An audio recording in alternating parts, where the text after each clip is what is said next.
Bonjour à vous, aujourd'hui je voulais partager avec vous je crois qu'on peut appeler ça une science par rapport à c'est une genre par rapport à la science anthropologique ou sociologique. C'est ce qu'on appelle la spirale dynamique. Enfin, c'est ce que nous, humains, appelons la spirale dynamique.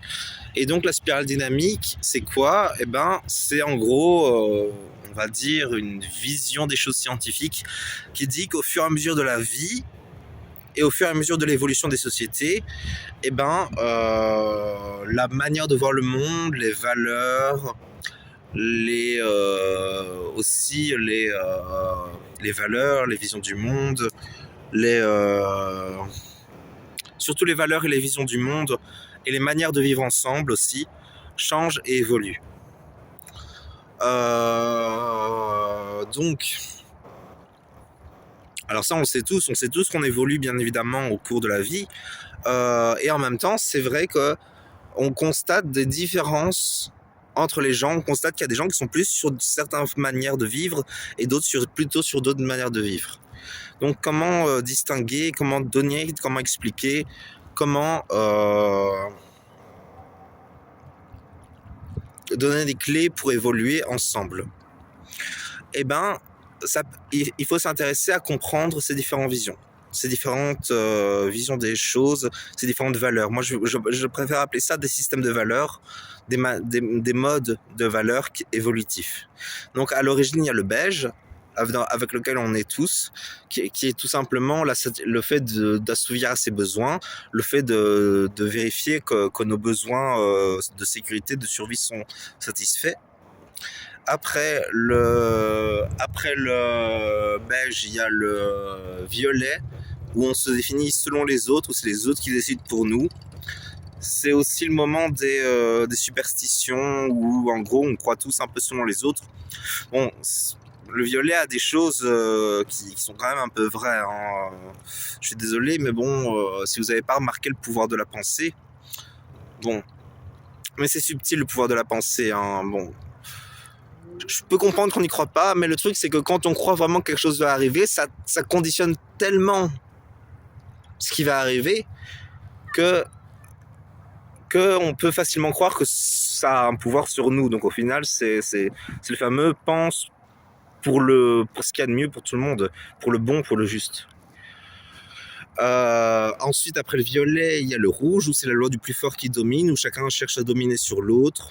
Ensuite, après le rouge, il y a le bleu, qui est le plus moral, qui est le plus dans les considérations profondes, qui a été la couleur de la France pendant très longtemps.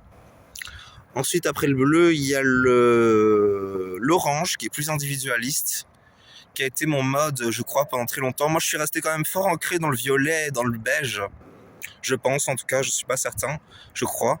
Mais je crois vraiment que je suis fort ancré dans le violet et le belge, parce que je suis pas du tout quelqu'un qui se sent facilement en sécurité. Mais c'est un peu parce que je suis paranoïaque. Donc voilà quoi. Ensuite, après tout ça, après le bleu, il y a l'orange, qui est l'individualisme, qui est le fait de chercher à se faire plaisir. C'est l'entrepreneurial. C'est le mode de pensée un peu dominant en Europe actuellement. C'est un peu dans ce c'est aussi dans celui-là que je suis un peu où j'ai été stagnant pendant très longtemps.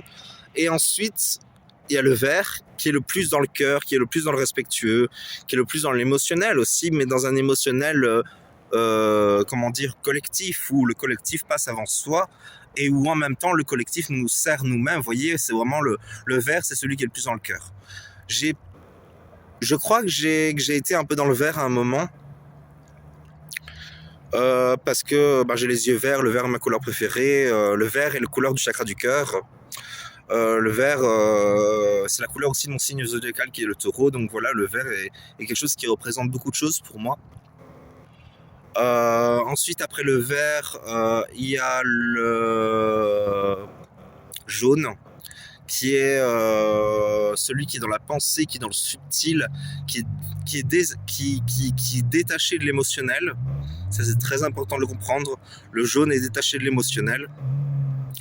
Et après le jaune, il y en a d'autres, mais bon, franchement, autant s'intéresser plutôt à cela pour l'instant, parce que nos sociétés sont trop peu évoluées pour s'intéresser à ce qu'il y a au-delà. Mais pour ceux qui s'intéressent au non, c'est le niveau quantique et le niveau holistique. Plutôt le niveau holistique, puis le niveau quantique. Voilà, c'est plus dans l'ordre ainsi. Je tiens à dire un disclaimer. C'est vrai que ma voix peut paraître bizarre. Il faut savoir que je suis un peu psychotique sur les bords, pour pas dire entièrement. Donc voilà. Mais le but de cette vidéo, c'est de partager cette connaissance. Bon, il y en a certains, ils disent la psychologie et les sciences humaines ne sont pas scientifiques. Oui et non. Oui et non. Parce que c'est subtil quelque part. Parce que il y a quand même du vrai dans la psychologie, il y a du vrai dans les sciences humaines. Et puis, quelque part, c'est juste que l'humain est tellement complexe, plus particulièrement le cerveau humain est tellement complexe, que en fait, c'est ça qui fait qu'on a tellement de particularités c'est l'âme en fait, c'est ce que disait Olivier Manistara dans certaines de ses conférences. C'est l'âme qui exprime sa particularité et qui s'exprime de sa manière personnelle, et donc en quelque sorte ça conditionne tellement les choses au niveau subjectif que je m'égare. Oui, donc comment évoluer sur la spirale dynamique? Parce que moi, mon but, c'est pas seulement de partager la chose pour que vous alliez la voir et que vous appreniez des choses. Mon but, c'est aussi que vous puissiez évoluer sur cette spirale dynamique pour, en quelque sorte, que la société évolue et, entre guillemets, s'améliore. Bon, on sait tous que la société s'améliore de manière relative. C'est toujours relatif. C'est toujours un peu équivoque. Même s'il y a des choses qui sont strictement bien et des choses qui sont strictement mal. Enfin, je vais expliquer ce que je veux dire par strictement mal et strictement bien. Il y a des idées qui proviennent d'un absolu qui sont complètement bien ou complètement mal. Ça, c'est évident. C'est évident. Ce qui ne veut pas dire que les actes des êtres humains sont complètement bien ou complètement mal. Vous voyez la nuance que je veux instaurer pour faire comprendre que l'humain est dans le bien et dans le mal, mais il est aussi au-delà du bien et du mal. En tout cas, c'est mon modèle de référence. C'est important de se situer dans ces deux registres. Pourquoi c'est important de se situer dans ces deux registres? Parce que si on se pose au-delà du bien et du mal, il n'y a plus de morale. Et si on se pose dans le bien et le mal, là, il peut y avoir du vivre ensemble. Et c'est important de comprendre que c'est subtil, que c'est subtil, et en même temps, c'est équivoque. Oui, c'est vrai que c'est un peu vague et flou ce que je viens de dire. C'est super beau ce qu'il y a autour de nous. Vous voyez on voit moins bien sur la vidéo. On voit moins bien sur... Ah voilà, on voit mieux, je crois. Vous voyez cet arc-en-ciel là-bas, c'est beau. Ensuite, donc, comment évoluer sur la spirale dynamique? En fait, ça dépend quand même beaucoup des autres au début. Ça dépend beaucoup des autres au début. Parce que oui, celui qui est dans le niveau beige, il a besoin des autres pour survivre. C'est le stade du bébé, le niveau beige. C'est les 7-8 premières années de la vie, le niveau beige. Et si on n'a pas été un minimum indépendantisé, un minimum autonomisé par ses parents, il y a une possibilité de rester dans ce niveau-là, et dans ce cas-là, c'est mal barré pour nous. Donc c'est pour ça qu'il est important de s'autonomiser et de s'indépendantiser. Ça, je le dis à moi, bien évidemment. Oui, c'est vrai. Ensuite, il y a le niveau violet. Le niveau violet, c'est le niveau mystique, le niveau subtil, le niveau un peu des mythes, le niveau interprétatif, le niveau vraiment de l'enfance la plus profonde. C'est le niveau de l'hétéronomie. Donc l'hétéronomie, c'est quand c'est l'autre qui fait notre propre loi. Il y a beaucoup de gens qui sont au-delà de l'hétéronomie actuellement, et c'est à la fois bien et mal, parce que... Non, c'est bien. C'est entièrement bien, en fait. Je me suis trompé. Ensuite, et il faut comprendre que chaque niveau, il n'y a pas un niveau qui est plus évolué qu'un autre. Ça, c'est important de comprendre. Pourquoi c'est important? Parce qu'on pourrait avoir ce sentiment de supériorité. Ouh là là, moi je suis au-delà. Ce qui est faux, bien évidemment. On est tous relativement égaux. Ce qui n'empêche pas que certains ont pu développer plus de qualités. Mais au final, c'est relatif parce que si on a pu développer ces qualités, c'est parce qu'on en a eu l'opportunité. Et donc, le principe, c'est de donner à tout le monde les opportunités de développer des qualités. Ensuite, au-delà du beige et du violet, il y a le rouge, qui est vraiment, je trouve, le stade qui est le plus dans l'épreuve. Le rouge, c'est vraiment le stade de l'épreuve pour l'être humain, parce que le rouge, c'est le moment où l'être humain va soit s'opposer aux autres, va être agressif, va être violent avec les autres, va être au fond injuste avec les autres, et il va soit recevoir de la violence en retour, ce qui l'empêchera d'évoluer, ou alors il sera né dans une famille suffisamment aimante ou morale, ou juste, ou intelligente, ou consciente, ou philosophe, peu importe, qui aura des qualités pour permettre l'évolution de l'enfant. Et dans ce cas-là, il y aura un espoir d'évolution. Et donc voilà, donc vraiment, c'est important que nos familles, c'est important de veiller à ce que nos familles restent évoluées, que nos familles augmentent, que nos familles prennent conscience de certaines choses. Encore une fois, je le dis à moi, ça. Il est très important que tout ça évolue, bien sûr. Ensuite, au-delà du rouge, il y a le bleu. Le bleu, c'est vraiment le stade le plus moralisateur et en même temps le plus idéaliste, le plus intègre avec ses voix aussi. C'est le plus intégré avec ses voix, le niveau bleu.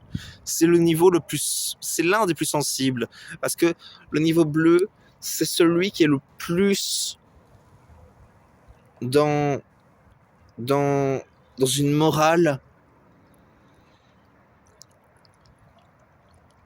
qui est dans l'absolu, qui est parfaite, qui est vraie, qui est juste, qui est bien. Et en fait, le niveau bleu, c'est les grandes vérités profondes de la morale qui vont être dépassées à un moment par certains. Et aujourd'hui, les jeunes de notre société et les jeunes des sociétés précédentes ont dépassé la morale du bleu. Et en même temps, le bleu reste présent parce que le bleu est important quand même pour vivre ensemble. Le bleu est là pour dire ce qu'il faut faire, en fait, ce qu'il faut faire. Le bleu est là pour dire ce qu'il faut faire et ce qu'il faut interdire de faire. Et expliquer pourquoi il faut interdire de faire ça. Le bleu est là. Plus que pour dire ce qu'il... Oui, c'est subtil. Parce que vous voyez, la France a été tellement dans le bleu pendant si longtemps qu'aujourd'hui, il y a vraiment un fossé entre les jeunes et les personnes des précédentes générations qui fait que, en quelque sorte, il y a une incompréhension majeure. Ensuite, au-delà alors, comment passer du stade à un autre, en fait? Oui, c'est vrai, c'était ça le but à la base. Donc, le beige, une fois qu'il a satisfait ses besoins, il va s'intéresser à passer au-delà. Il va prendre conscience d'autre chose. Et c'est comme ça qu'il prend conscience de ce qui se passe, de comment vivre sa vie autrement qu'en mode survie.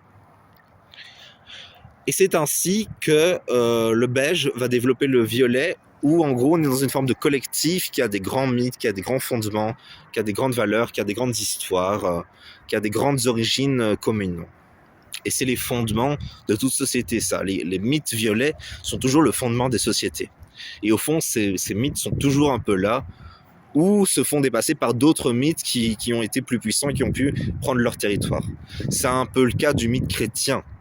Parce que quand même, faut l'admettre, le mythe chrétien a un peu envahi nos contrées, qui étaient à l'origine plus celtes, plus gauloises, plus germaniques aussi. Vous voyez, il y a pas si longtemps que ça, on était quand même plus germain, gaulois, celtes et tout ça, que vraiment chrétien. Et puis le christianisme est arrivé et on s'est laissé conquérir. ce qui avait une raison d'être, bien évidemment. On a vu le bien qu'apportait le christianisme, on a compris, le christianisme a en quelque sorte ouvert nos esprits le christianisme a ouvert nos esprits à quelque chose qui dépassait la conscience de nos ancêtres, et c'est comme ça que le christianisme a pu s'installer. Et il faut comprendre que le christianisme, il fallait le laisser s'installer parce que c'était vraiment la voie d'évolution pour les sociétés. Il y avait cette intuition dans beaucoup d'esprits que le christianisme était la voie d'évolution, et c'est comme ça que les gens ont laissé le christianisme s'installer. Tout comme, en quelque sorte, nos dirigeants actuels, je pense, j'en suis pas certain, font des choses qui dérangent beaucoup le peuple, qui au regard du peuple sont très injustes, et pourtant, je pense qu'il y a quelque chose de bien qui en sortira. Je pense qu'il y a quelque chose de bien qui en sortira. J'en suis pas certain, mais j'ai une relative confiance en eux. J'insiste sur le relatif parce que il reste quand même. Enfin bon, ce sont des êtres humains, tout comme moi, tout comme nous, donc il y a quand même il y a un potentiel de faire quelque chose de grave quand même.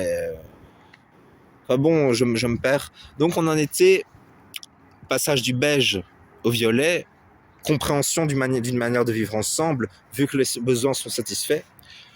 Le violet, à un moment, il va comprendre que la manière de vivre ensemble, elle provient de quelque chose.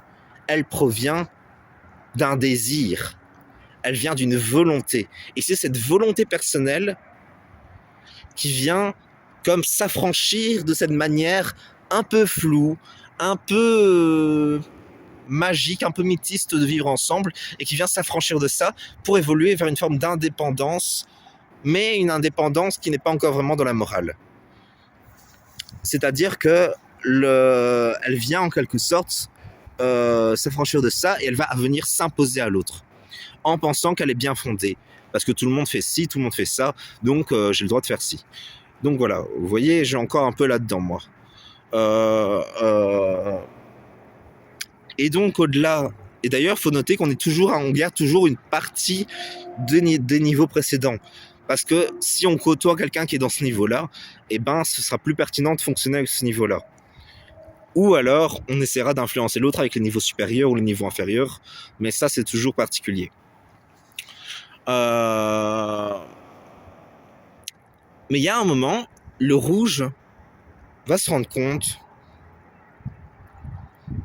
qu'il y a des manières de vivre ensemble qui lui conviennent encore plus que simplement la voix du plus fort. Et à ce moment-là, qu'est-ce qui va se passer ? C'est la découverte des grandes vérités morales. Toujours avec subtilité, la morale, toujours avec subtilité. Le bien et le mal, c'est toujours avec subtilité, il faut toujours les aborder avec subtilité. Ce qui n'est pas toujours évident pour moi. Donc voilà. Donc au-delà du rouge, il y a le bleu étant le niveau où on développe des valeurs communes qui sont très sensibles les unes aux autres. Je pense honnêtement que le bleu est le plus sensible et le moins dans le mental. Honnêtement, je pense. Et en même temps, c'est relatif.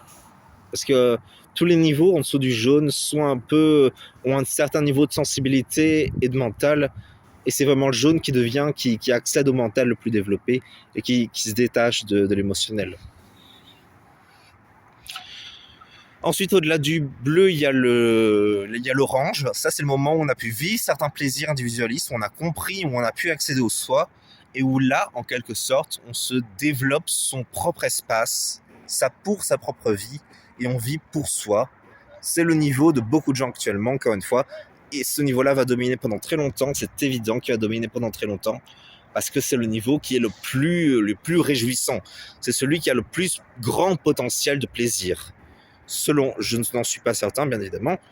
Mais honnêtement, ça me semble être plutôt vrai. Parce que le fait d'être dans le soi, le fait d'être individualiste, c'est quelque chose de particulièrement plaisant. En plus, moi, j'ai ma lune en verso. Donc, vous pouvez comprendre que je suis très individualiste. Euh, euh, Ensuite, au-delà du verso, au-delà de l'orange, du niveau orange, il y a le niveau vert, qui est le plus dans le cœur, qui est le plus dans le respect, qui est dans un niveau du vivre ensemble le plus proche de la nature, qui est au niveau de beaucoup de gens aussi actuellement, mais c'est très peu répandu quand même. Mais c'est arrivé, c'est arrivé. Et enfin, au-delà du vert, il y a le jaune, qui est dans la pensée, qui a compris des choses, et qui est au-delà du bien et du mal en vérité, et en même temps, qui est, qui est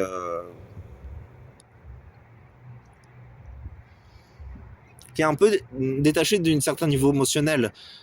Peut-être parce qu'il y a une contemplation de vérité mentale au-delà de l'émotion. Vous voyez, c'est comme si au lieu que le mental serve l'émotion sert le mental. Vous voyez la nuance? Je pense que le niveau jaune, c'est un peu ça aussi.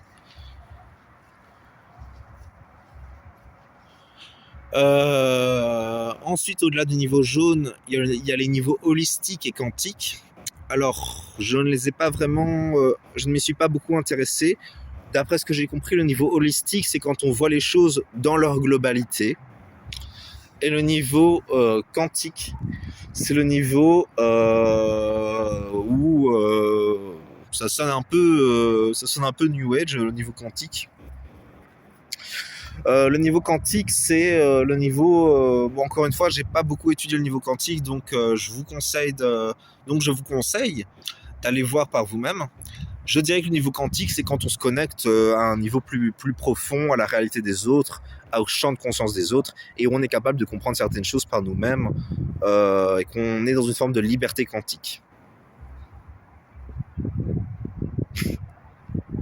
Oui. Et voilà pour ce que je voulais partager avec vous. Je vous invite à aller voir sur internet des choses sur cette science qui est très intéressante, qui peut potentiellement nous permettre de développer nos sociétés, parce qu'au final, quand on arrive à aller au-delà d'un champ de conscience à un autre, faut comprendre que ça se fait naturellement. Il y a des gens, ils restent toujours dans le même.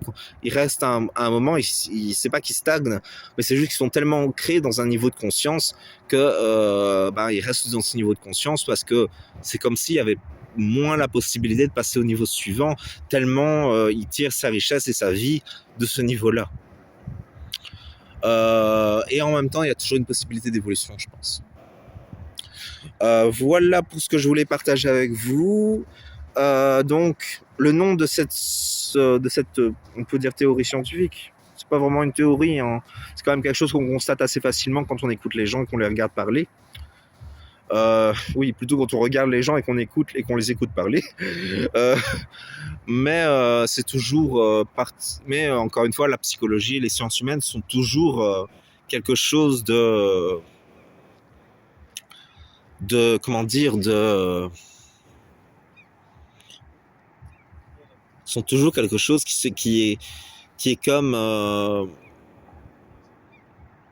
incertain pour certaines personnes. Vous voyez, il y a beaucoup de gens qui se fient aux mathématiques parce qu'ils voient dans les mathématiques des vérités absolues. Et quelque part, ils ont un peu raison, bien évidemment. Simplement, au-delà des mathématiques, il y a d'autres choses. Et s'intéresser à passer au-delà des mathématiques, c'est se plonger profondément dans l'humain. C'est vivre l'humain. Et c'est ça le but au final de la vie. C'est de vivre l'humain et d'être humain. Voilà, bonne journée à vous. J'espère que ça vous a inspiré.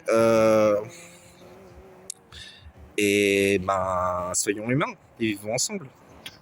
Merci, bonne journée.